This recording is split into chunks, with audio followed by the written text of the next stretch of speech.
Visit the Fancy Food and Snack Convention in New York City.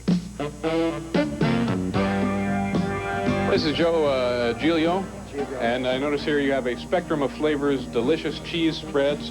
You have the cheddar almond brandy, and here you have the cheddar amaretto and the Gruyere pink champagne. Are these spreads or after dinner drinks? These are cheeses that you can have before dinner, after dinner, or during the course of a meal. They're all different types of cheese spreads. We make over 38 varieties of different types. And they actually have alcohol in them?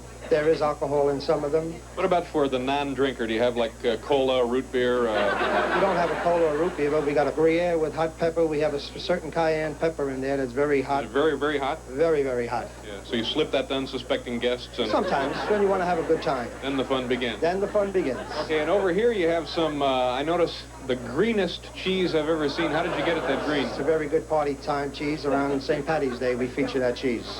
Could you mix these colors maybe to get something to match your drapes? Not really. Thank you very much, Joe. Thank you, David. This is John Geldof, of course, the man who brought you the imitation truffle. Before we talk about the imitation truffle, John, tell us about actual truffles. What are those things? Well, the real truffle is a fungus, and it grows on the root of the oak trees.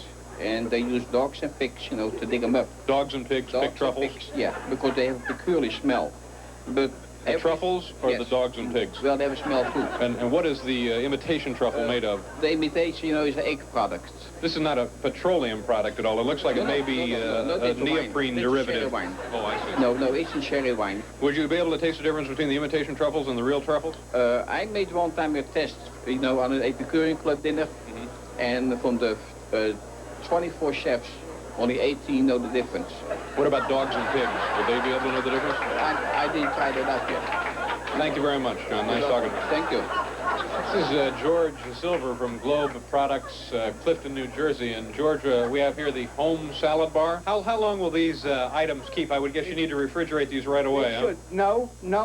They are in a position now with the proper pH and the proper content that if you came here tomorrow, they will look exactly the same. The color wouldn't fade and so on. We process them in a vinegar salt solution until there's no more live material in it. It has become already an inert object. Then you add on the flavor and you slice it. And so all of these things are actually inert objects to which flavor has been added. You have put it beautifully. We have over here, which I didn't put in this salad bar, the most spectacular thing. Little miniature okra. They are baby okra. With the popularity of the motion picture and Broadway play of Annie, might be a natural marketing tie in there. You have your Annie okra. That, I think, is an excellent idea. I never thought of it. Thanks for the idea. Yes, sir. Have you been able to shrink any other items, any other popular foods like the cocktail capons or anything like that? Well, we are looking now for a little tomato. Yeah, I've myself traveled looking for a little tomato, but it's kind of a different story. Thank you very much, George. Pleasure. Well, this year at the show, all of the excitement has been created by the Germans who have introduced this new safety biscuit. Comes complete with a fire alarm built right into every corner. And for my money, not a minute too soon. What is your name, sir? Sal Talkoff, Where are you from, Sal? Baltimore, Maryland. And you're here for the fancy food and confection show? That's correct. And are you a distributor? We're a supplier of horseradish for many of the exhibitors here. How do you like the show so far? Fantastic show. I think it's one of the best shows. Do you use horseradish on a lot of different things? Yes, it's used in... In fact, I think you have some here in your jacket. Yes, that's correct.